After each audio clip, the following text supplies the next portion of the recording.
Hi, my name is Melanie Sudetic, and I'm a registered dietitian with Sodexo at University Hospitals, and today we'll be talking about summer produce. I'm Anthony Verona. I'm the culinary director with Sodexo at UH. Welcome, everyone. So most Americans don't eat enough fruits and vegetables. We should be aiming for about 5 cups of fruits and vegetables each day. So there's a variety of benefits with eating a variety of fruits and vegetables, such as they're high in vitamins, minerals, fiber, and then also phytochemicals and antioxidants. A diet rich in vitamins and minerals or fruits and vegetables decreases the risk of a high blood pressure, reduces the risk of heart disease and stroke, prevents certain types of cancer, and also has a positive effect on blood sugar levels. Thanks, Melanie. So we're going to talk a little bit today about a couple recipes that we're going to do. First of all, talk about safety. First of all, I wash my hands really well. That's very important when we're dealing with any type of culinary prep. I also washed all my vegetables. As you can see over here, the beautiful array of fruits and vegetables. So everything's washed. I took the stickers off. Basically just rinsed it under cold water, scrubbed it a little bit, got it nice and clean because, you know, we're dealing with fresh vegetables and they do grow in the ground. So what are you going to learn today? We're going to learn some plating methods, how we're going to plate up these dishes. That's going to be really cool. We're also going to learn about proper roasting, how to roast something in the oven. I know it sounds simple, but I'm going to show you some techniques that really, especially with eggplant, which we're going to make today. We're going to talk about reduction. You're going to learn about reduction. I'm going to talk about that in a little bit more. And then we're going to learn about how to utilize fresh vegetables and fruits. Summer's coming. There's going to be a lot of things coming out, and we're really excited about having fresh vegetables. So let's talk about our recipes real quick. So what we're going to make today, and I'm kind of do this a little backwards, but I want to show you this. This is the finished product because I'm going to show you how to assemble it. But obviously this does take some time to cook, so I want to show you that real quick. This is a roasted eggplant, and underneath we have some tomatoes and garlic and onions and so forth. And this is a great vegetarian but hearty meal.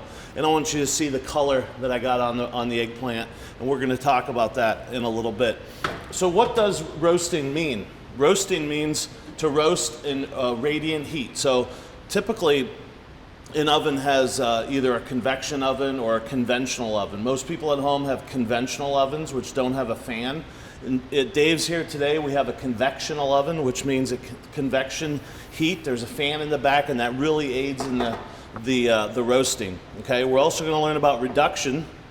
Reduction is where, you know, I added some salt in these tomatoes and the onions and the garlic, and what happens when salt hits tomatoes is it draws out the moisture.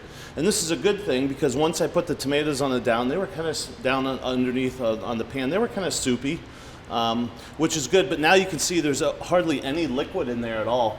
So when we roasted that in the oven, we had evaporation, which caused reduction of the liquid, which caused a concentration of flavor. So I wish you guys could be here today to taste this, but there's going to be a concentration of flavor of onions and garlic and tomatoes, and then the eggplant juices as well.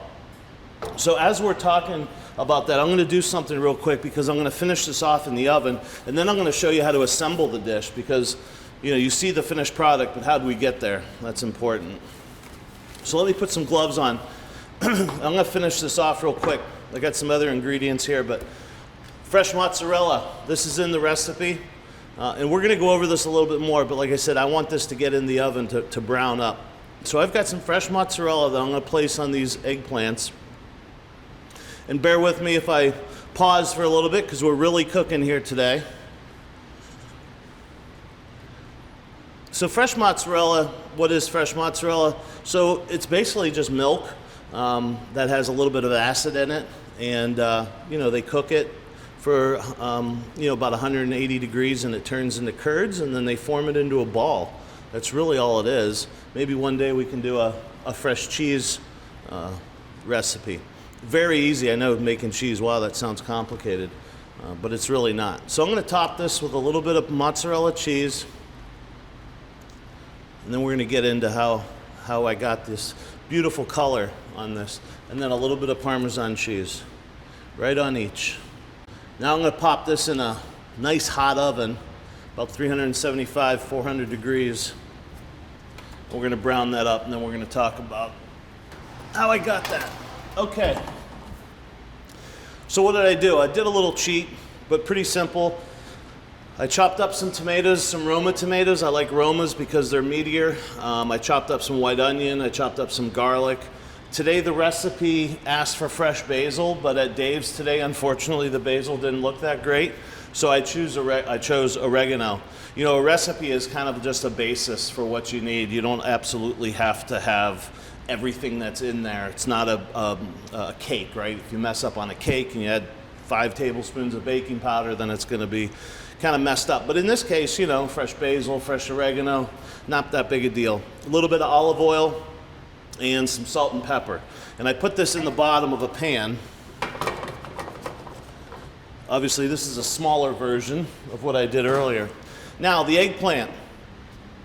This is important. They had baby eggplant here today. That's what I chose. You could use the bigger eggplants. It really doesn't matter. What I like to do is, of course, I washed it. I cut the ends off. I like to cut off a little bit of, you want some exposed flesh. That's important. And I'll tell you why in a minute. So I want these about 1/2 to 3/4 of an inch.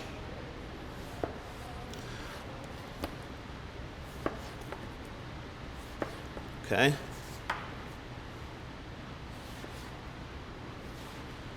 All right, there we go. So now I have my exposed flesh. Now, eggplant will start to brown pretty quick. So what I like to do, and this is going to aid, so you want to work with it somewhat kind of quick. I'm going to score this, and I don't know if you noticed in the recipe before, it had some score marks on it, and it kind of opened up as it roasted. So I'm going to score this just a 1/4 inch. I'm going to turn it. This is really going to aid in its, what we're going to do is salt it here in a minute. But this is going to aid in browning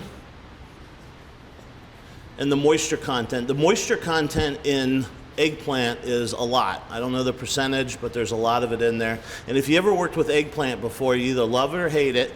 And I think people mostly hate it because they don't treat it the way I think it's supposed to be treated. It does take a little bit of effort, and that's why kind of what we're here today, to teach you how to work with eggplant. I know kids, not my favorite thing, but again, I wish you could taste it. So I score this, and you can see what kind of opens up a little bit. And then I take a little bit of salt. And you want to set this in your refrigerator once you salt it, just a little bit. Once you salt it, you want to set it in your refrigerator for about 1 hour, 2 hours. It would even help if you weighted it down, but you don't absolutely have to do that. So let's just pretend it's been sitting there for a couple hours. What happens, it starts to weep a little bit, and that draws out some of the moisture. It also helps with the bitterness. Some people think eggplant is bitter. And then I place it in the pan, like so. A little bit of olive oil. This is important. Oil's going to help aid in browning. So a little bit of olive oil. I'm going to rub that in. Try to get it on all the surfaces. And that's going to help with the browning of the... And then I'm going to pop this in the oven. And let's check our other one. Okay, let's give that another minute. We actually have another recipe that we're going to make today. Melanie, do you want to add anything? Yeah. So as I mentioned before, we should be aiming for 5 servings of fruits and vegetables per day. So what does a typical serving look like? So it could be something such as 1 medium fruit, such as a banana or an orange, 2 cups of raw leafy greens like spinach, 1 cup of cooked vegetables like broccoli, half of a baked sweet potato, or half of a cup of berries or melon. Perfect. All right, what we're going to serve with this eggplant, we're going to serve a cucumber salad. Let me show you how to cut up this cucumber salad and make this real easy, only a couple ingredients. So we got a large cucumber here. I'm going to do something that's a little out of the ordinary. We're going to cut this in half. And you can get, this is called a channel knife. This is just going to aid in presentation. I like to run this knife through the side of the cucumber. Now you could do this with actually a fork. Just run the fork over it. But this is just going to make it nice and pretty. We really want some nice presentation, and that's what I'm here today, to try to help you with some some different skills for presentation. So I want to chop this up, slice it up as thin as possible. You could use a mandolin, which is like a slicer. You could use the side of a box grater. I prefer to use just a knife. And I want to get it as thin as possible. You can see what that looks like when I cut it with that channel knife. We actually have another video coming up. This is the June video. Yep, and then we have a July video coming up, which I'm going to talk a little bit more about knife skills. And I think knife skills are really important. We have a little bit of knife skills here, but we're going to really dive a little bit deeper into it in July because we're going to be cutting up a lot of vegetables, and I want to talk a little bit more about that. So I'm going to cut up this cucumber real quick. And again, use a slicer, you could even use a food processor with the slicing blade on it. But you can see I'm trying to get it as thin as possible. Perfect. I'm going to add this to my bowl. Again, you don't even need to, you could cut this up in juliennes, you could, whatever way you want to cut this up. It's not a huge big deal. So there's my cucumber. Next, I have some yogurt here. I'm going to add some yogurt. Again, this thing's got like 5 or 6 ingredients in it. Just a little bit. It's going to take some salt and pepper. We're going to serve this on the side with the eggplant. I'm going to show you how to plate that up here in a second. Just a little bit of vinegar and a little bit of olive oil. Just a smidgen. What else am I missing in there? Oh, the most important thing, fresh dill. Cucumber loves dill. So I'm going to take about a tablespoon of fresh dill, run my knife through it. It's kind of what we have with the eggplant, excuse me, is kind of an Italian dish, but then we have kind of a Eastern European dish here as well, so a little bit of fusion, but I think it goes really well together. All right, take a little spoon and just mix this in.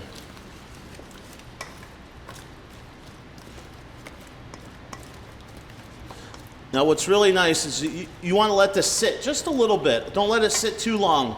If you let it sit too long, then the cucumber gets a little too wilted and it's not as crispy and crunchy. But you want to probably let this sit for about 15 minutes.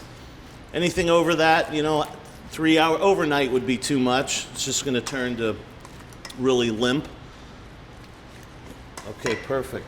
Let's go check our eggplant. Oh yeah.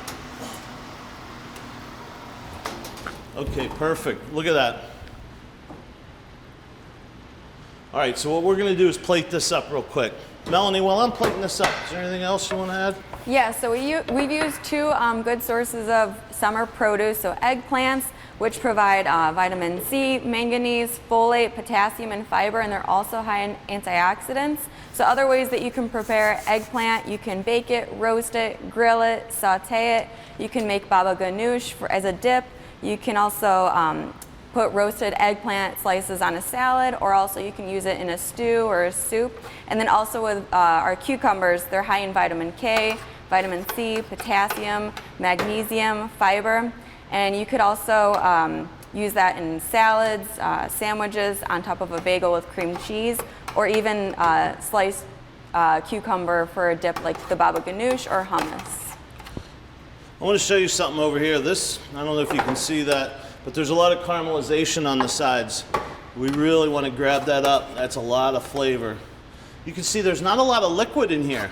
Remember what I said before about reduction? It reduced. So I guarantee this is going to be chock full of flavor. So I'm going to take my eggplant. I can tell it's beautifully tender. Not falling apart, but really, really tender. I'm going to put 3 pieces here, right on top of that. On top of that, kind of like stewed tomatoes. And boy, is this healthy. Vegetarian. plant-based as well, which is a huge thing right now. Plant-based is big. So what does plant-based mean? Plant-based just means most of it's coming from a plant. Obviously we have some cheese in there, so it's not, it's kind of what we call plant-forward, not 100% plant-based. Now again, this is a little bit of oregano. I might go a little lighter than I was if I had basil, but there we go. That's pretty healthy, and it looks pretty good to me. What do you think, Melanie? Looks great. Thanks for joining us. I hope you make this recipe, and if you ever see me in the hallway at UH, please stop me and ask me any questions you have. Thanks a lot.